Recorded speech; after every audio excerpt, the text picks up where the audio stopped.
तो दोस्तों स्वागत है आप सभी का अबू धाबी टी10 लीग की एक नई वीडियो में। और इस वीडियो में हम लोग बात करेंगे Northern Warriors versus Ajman Bolts के बीच अबू धाबी टी10 लीग 2024 का जो 31वां मुकाबला जो आज 9:30 बजे से खेला जाएगा इसके बारे में।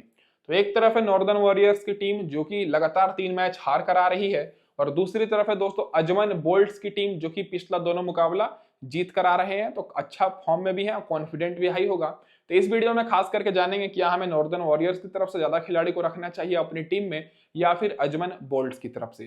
तो गौर करिएगा दोस्तों, ये जो मुकाबला है ये दोस्तों 9:30 बजे से स्टार्ट होगा, जो कि मैंने आपको बता ही दिया कुछ ही घंटे बाद। और ग्राउंड की बात करें तो Sheikh Zayed stadium Abu Dhabi में होगा। तो डायरेक्ट बात कर लेते हैं इस ग्राउंड के पिच रिपोर्ट के ऊपर। तो अभी तक दोस्तों इस ग्राउंड पर टोटल 28 मुकाबले हुए हैं और ये पूरी की पूरी लेटेस्ट पिच रिपोर्ट है इसी सीरीज की। पहले बैटिंग करने वाली टीम 10 बार जीती है, चेस करने वाली टीम 18 बार। तो जो भी टीम टॉस जीतेगी पहले गेंदबाजी करने का निर्णय लेगी, ये तो 100% कंफर्म है क्योंकि चेस करने वाली टीम का रिकॉर्ड बेहतर है। एवरेज स्कोर 120 रन का है, जो कि दर्शाता है कि बैट्समैन को मदद मिल रही है इस ग्राउंड पर। हाईएस्ट स्कोर यूपी नवाब्स का है 143 रन का, लोएस्ट स्कोर भी यूपी नवाब्स का है 51 रन, जो कि ऑल आउट हो गए थे। अब स्कोरिंग पैटर्न की बात करें तो 50 के नीचे मात्र एक मैच में ही स्कोर बना है, 50 और 70 के बीच में एक मैच में स्कोर बना है, 70 और 100 के बीच में 5 बार और 100 के ऊपर 21 बार स्कोर किया है।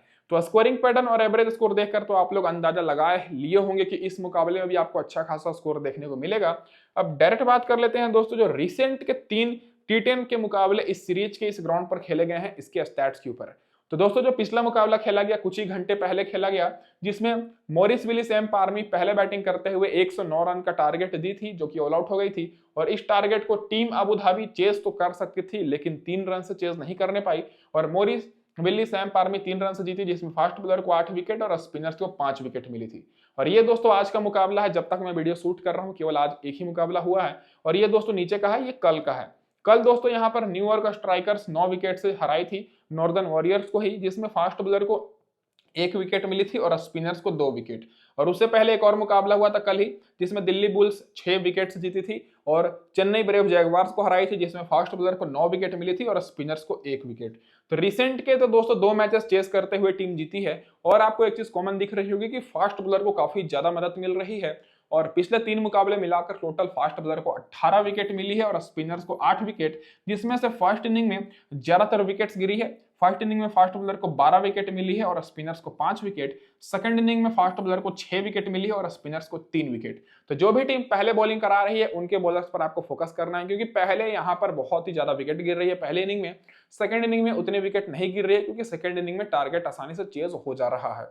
अब डायरेक्ट बात कर लेते हैं दोस्तों हेड टू हेड रिकॉर्ड और रिसेंट फॉर्म के ऊपर। तो head to head record available नहीं है क्योंकि दोनों टीम्स के बीच ये पहला मुकाबला है। और रिसेंट फॉर्म देखिएगा तो नॉर्दर्न वॉरियर्स शुरू का दोस्तों केवल 2 मुकाबला जीते थे जब टूर्नामेंट स्टार्ट हुआ था, और पिछला तीनों मुकाबला हार कर आ रहे हैं और अभी तक 5 में से 2 ही मैच जीते हैं। और वहीं अजमन बोल्ट्स की बात करें तो शुरू का 3 मुकाबला हारे थे ये और पिछला दोनों मुकाबला जीत कर आ रहे हैं। 5 में से ये भी 2 मुकाबला जीते हैं, लेकिन वो शुरू में जीते थे, ये रिसेंट जीत कर आ रहे हैं। तो इस मुकाबले में अजमन बोल्ट्स का जीतने का चांसेस थोड़ा हाई रहेगा।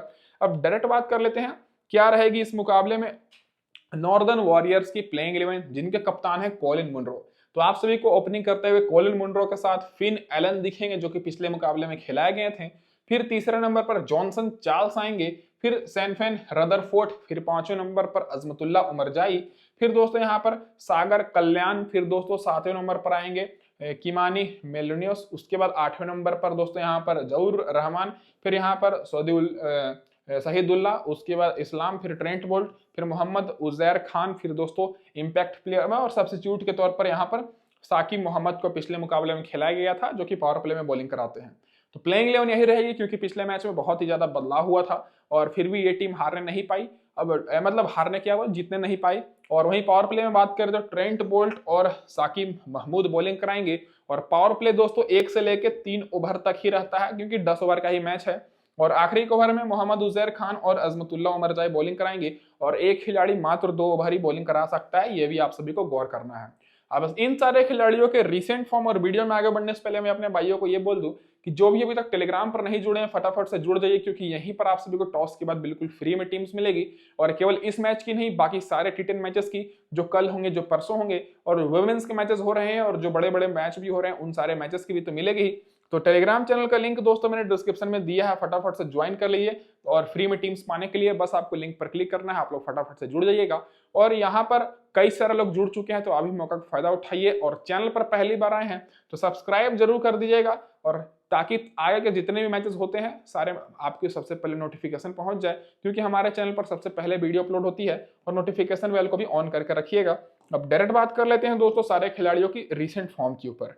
तो नॉर्दर्न वॉरियर की तरफ से आपको ओपनिंग करते हुए फिन एलन और कॉलिन मुनरो दिखेंगे, दोनों बेहतरीन फॉर्म में है। फिन एलन पिछले मुकाबले में खेले थे 30 रन की पारी खेले थे। कॉलिन मुनरो पिछले मैच में 10 रन की पारी खेले थे, लेकिन उससे पहले 59 रन नॉट आउट की पारी खेल चुके हैं।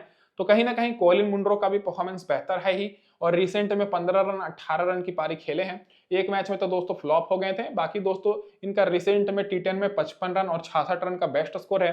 फिन एलन की बात करें तो फिन एलन दोस्तों रिसेंट में देख सकते हैं स्कोर इनका बेहतर ही है, और पिछले मैच में 30 रन की पारी खेल कर आ रहे हैं। तो दोनों ओपनर्स के ऊपर आपको फोकस करना है, ये दोनों ओपनर्स आप लोग को अच्छा खासा पॉइंट्स दिलाएंगे। अब जॉनसन चार्ल्स की बात करें तो जॉनसन चार्ल्स आप सभी को पता है कि पिछले मैच में 20 रन की पारी खेले, उससे पहले 18 रन, फिर 2 मैच में दोस्तों ये अर्धशतकीय पारी खेल चुके हैं, एक 54 रन और एक 52 रन। तो अभी तक देखा जाए तो अच्छा खासा इनका भी परफॉर्मेंस है। बीच में दोस्तों ये रिसेंट में इनका कुछ मैचेस खराब जरूर गया था। तो दोस्तों रिसेंट में T10 में अच्छा परफॉर्मेंस नहीं है, लेकिन इस सीरीज में ये अच्छा परफॉर्मेंस करके आ रहे हैं। तो जॉनसन चार्ल्स के ऊपर भी आपको फोकस करना है। बाकी एस रदरफोर्ड की बात करें तो एस रदरफोर्ड एक मैच में 103 रन की पारी खेल चुके हैं, एक शतक लगा चुके हैं इस सीरीज में, और पिछले मैच में 46 रन नॉट आउट की पारी खेले, और उससे पहले 7 रन, फिर 3 रन, 20 रन, 30 रन। तो दोस्तों जो टॉप ऑर्डर के 4 खिलाड़ी हैं, चारों खिलाड़ी दोस्तों अच्छे मतलब ठीक ठाक फॉर्म में है, और खास करके दोस्तों एस रदरफोर्ड, जॉनसन चार्ल्स और कॉलिन मुनरो, ये तीनों तो बेहतर ही फॉर्म में है, लेकिन फिर भी इनकी टीम हार रही है। तो दोस्तों इन तीनों पर तो आपको फोकस करना ही है। और साथ ही में आप लोग फिन एलन को भी रख सकते हैं, क्योंकि फिन एलन पिछले मुकाबले में खेले थे, पहला ही मैच था और 30 रन की पारी खेले, अच्छे फॉर्म में थे। तो ये चारों खिलाड़ी आप लोग के लिए इंपॉर्टेंट रहेंगे। बाकी दोस्तों ऑलराउंडर सेक्शन से बात करें, अजमतुल्लाह उमर जाई जिनको मैक्सिमम लोग अपनी टीम में रखे हैं, पिछले मैच में मात्र इनको 1 विकेट मिली थी। बैटिंग से तो दोस्तों इनका परफॉर्मेंस करना थोड़ा सा मुश्किल ही है, क्योंकि टॉप ऑर्डर के सारे खिलाड़ी ही टिके रहते हैं 8-9 ओवर तक, तो अजमतुल्लाह उमर जाई को उतना मौका नहीं मिलता है बैटिंग करने के लिए। और अजमतुल्लाह उमर जाई एक तरह से देखा जाए तो उतने अच्छे फॉर्म में भी नहीं है, क्योंकि केवल पिछले मैच में इनको 1 विकेट मिली, उससे पहले ये 4 रन विकेट लेस रहे थे, फिर 2 रन विकेट लेस, फिर 13 रन विकेट लेस। शुरू में दोस्तों केवल एक मैच में इनको 2 विकेट मिली थी। तो अभी तक दोस्तों 5 मैच में केवल 3 ही विकेट लिए हैं, और बैटिंग से तो कुछ खास परफॉर्मेंस किए नहीं है। तो आप लोग अजमतुल्लाह उमर जाई को ड्रॉप भी कर सकते हैं। और अगर नॉर्दर्न वॉरियर्स की टीम पहले बैटिंग करती है तब तो दोस्तों आप लोग इनको ले सकते हैं, नहीं तो चेज करते समय उतने इंपॉर्टेंट नहीं रहेंगे। बाकी दोस्तों सागर कल्याण की बात करें तो परफॉर्मेंस कुछ खास नहीं है, पिछले मैच में 1 रन ही बनाने पाए थे, और देखा जाए तो इनको उतना बैटिंग करने का मौका भी नहीं मिलता है, तो ये भी उतने इंपॉर्टेंट नहीं रहेंगे। फिर यहाँ पर किमानी मिलियोस की बात करें तो इनको पिछले मैच में जब खेले थे तो 0 रन पर आउट हो गए थे, और इनको भी दोस्तों उतना मौका नहीं मिलता है। तो नीचे के दोस्तों ये जो दोस्तों दोनों बैट्समैन हैं, ओडीआई का मैच नहीं है, ना ही T20 का है, जो कि नीचे बैट्समैन को भी मौका मिलेगा, तो इन दोनों पर तो आपको ना के बराबर फोकस करना है। तो ये दोनों बैट्समैन बहुत ही ज्यादा रिस्की रहेंगे, तो इनको आपको पूरी तरीके से इग्नोर करना है। बाकी दोस्तों जहूर रहमान की बात करें तो पिछले मैच में विकेट लेस रहे थे, और कभी कभी इनको बॉलिंग करने का भी मौका नहीं मिलता है, और कभी कभी ये बैटिंग भी नहीं करते हैं। तो जहूर रहमान भी बहुत ही ज्यादा रिस्की हैं, तो इनके ऊपर भी आपको बिल्कुल फोकस नहीं करना है। तो दोस्तों जो बीच के ये 3 खिलाड़ी हैं, ये 3 खिलाड़ी आपको हरवा सकते हैं, तो इनके ऊपर आपको आंख बंद करके इग्नोर कर देना है। बाकी दोस्तों यहाँ पर सोहिदुल्लाह इस्लाम की बात करें तो पिछले मैच में खेले थे, विकेट नहीं मिली।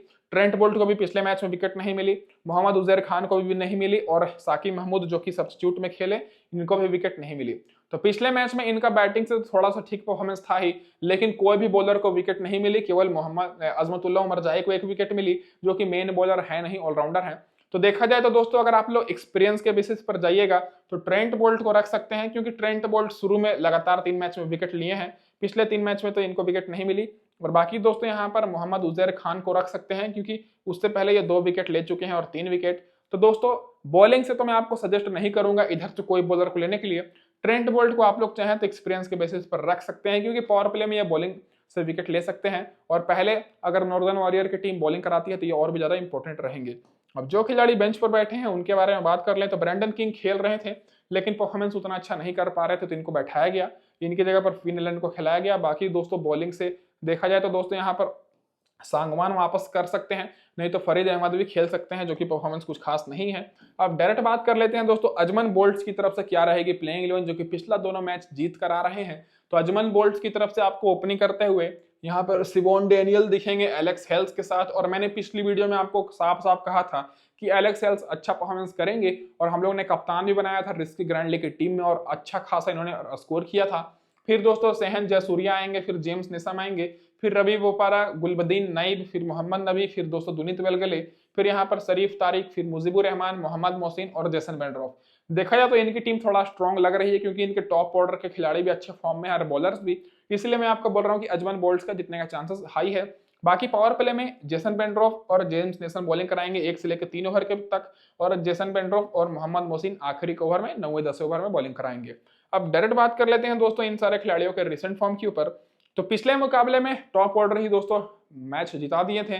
तो सिबोन डेनियल पिछले मैच में 27 रन की पारी खेले, Alex Hales 75 run not out की पारी खेले, बाकी जेम्स नेसम को पहले भेजा गया था बैटिंग करने, 20 रन की पारी खेले, नॉट आउट रहे थे और 1 विकेट लिए थे।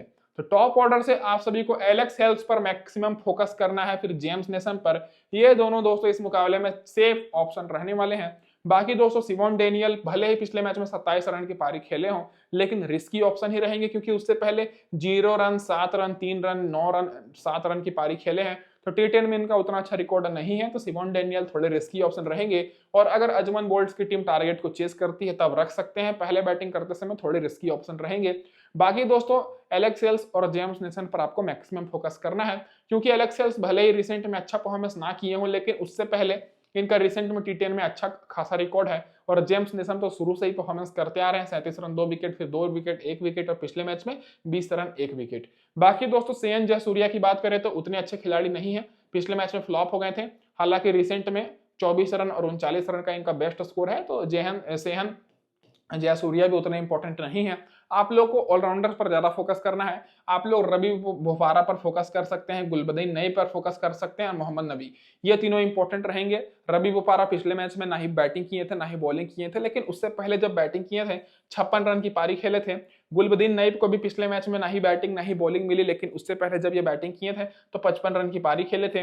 मोहम्मद नबी विकेटलेस रहे थे, लेकिन उससे पहले 2 विकेट और 43 रन की पारी खेल चुके हैं। इसलिए मैं आपको बोल रहा हूं कि ये तीनों आपको अच्छा खासा पॉइंट्स दिला सकते हैं अगर इनको मौका मिलता है तो। और अगर अजमन बोल्ट्स की टीम मान कर चलिए बाई चांस टारगेट को चेस करती है, तब तो दोस्तों आप लोग रवि बोपारा गुलबदीन नैब को ड्रॉप कर दीजिएगा। अगर पहले बैटिंग करेगी तभी आपको लेना है। बाकी मोहम्मद नबी को किसी भी टाइम आप लोग रख सकते हैं। दुनित वेलगले परफॉर्मेंस केवल खराब ही है, पिछले मैच में 1 विकेट मिली और बाकी उससे पहले इनको कुछ खास परफॉर्मेंस नहीं है, तो दुनित वेलगले को आप लोग ड्रॉप कर सकते हैं, क्योंकि फिलहाल ये तो ऑलराउंडर हैं, श्रीलंका की तरफ से खेलते हैं, लेकिन फिलहाल अभी बॉलिंग बैटिंग तो नहीं कर रहे हैं, तो बॉलिंग से भी स्पिन बॉलर को उतना कम मदद मिलती है, तो आपको इनको इग्नोर करना है। बाकी शरीफ तारिक विकेट कीपर है और बैटिंग से देखा जाए तो उतना मौका नहीं मिलता है, तो इनको लेना बेवकूफी ही है, तो इनके ऊपर भी आपको उतना फोकस नहीं करना है। 3 बॉलर हैं, 3 में से दोस्तों मुजीबुर रहमान को आप लोग ड्रॉप कर दीजिएगा।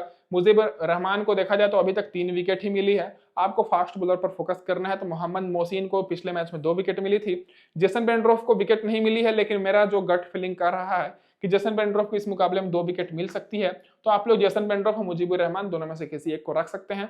मोहम्मद मोहसिन तो कंपलसरी ऑप्शन है, जो कि अच्छा खासा परफॉर्मेंस कर रहे हैं। तो दोस्तों ये हो गई हमारे यहाँ पर पूरा रिसेंट फॉर्म। अब जो खिलाड़ी बेंच पर बैठे हैं, इनमें से दोस्तों खेलने का चांसेस किसी का नहीं है, क्योंकि पिछला दोनों मैच अजमन बोल्ट्स जीत कर आ रही है, तो बदलाव होने के चांसेस कम है। जैसा भी होगा मैं आपको टेलीग्राम पर अपडेट करूंगा, इसीलिए मैं आपको बोलता हूं टेलीग्राम चैनल पर जुड़ जाइए, लिंक आप सभी को डिस्क्रिप्शन में मिलेगी। अब डायरेक्ट बात कर लेते हैं दोस्तों यहाँ पर सारे टीम कॉम्बिनेशन के ऊपर। तो हमेशा की तरह पहली टीम हमारी स्मॉल लीग की टीम रहेगी और दोस्तों दूसरी टीम हमारी ग्रैंड लीग की टीम रहेगी। तो स्मॉल लीग की टीम में मैंने क्या किया है कि सारे खिलाड़ी सेफ ही रखे हैं। कैप्टन दोस्तों मैं जेम्स नेसन को बना रहा हूं, वाइस कैप्टन दोस्तों जॉनसन चार्ल्स को, क्योंकि जेम्स नेसन बैटिंग के साथ साथ आपको बॉलिंग से भी पॉइंट देंगे और जॉनसन चार्ल्स विकेट कीपिंग से भी दे सकते हैं, और बैटिंग से तो अच्छे फॉर्म में है ही। बाकी दोस्तों मैंने यहाँ पर नॉर्दर्न वॉरियर की तरफ से बैट्समैन पर ज्यादा फोकस किया है, और अजमन बोल्ट्स की तरफ से मैं ऑलराउंडर और बॉलर पर फोकस किया हूँ, क्योंकि नॉर्दर्न वॉरियर के जो बॉलर्स हैं वो उतने अच्छे फॉर्म में नहीं है।